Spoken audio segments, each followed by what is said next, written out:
Hello again, it's Larissa from Rocky Mountain Sewing and Vacuum, and we have a Handi Quilter event coming up, another one. And if you haven't had an opportunity to join one before, you should definitely join us. If you have taken one before, then you know how much fun they are and how much you learn, and it takes the weight off your shoulders because we provide the machines for you. So if you don't have a long arm at home, or even if you do have one at home, come and hang out with us. We provide the fabric and the machines.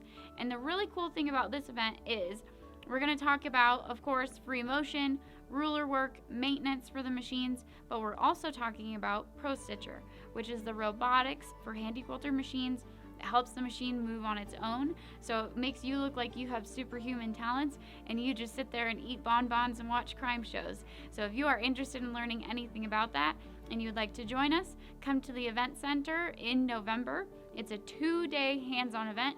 You can come on either the 17th and 18th or the 19th and the 20th, and we're going to provide lunch for you and snacks as well. So come and hang out with us. You get to hang out with me, and you get to hang out with a Handi Quilter educator that will teach you all kinds of fun stuff.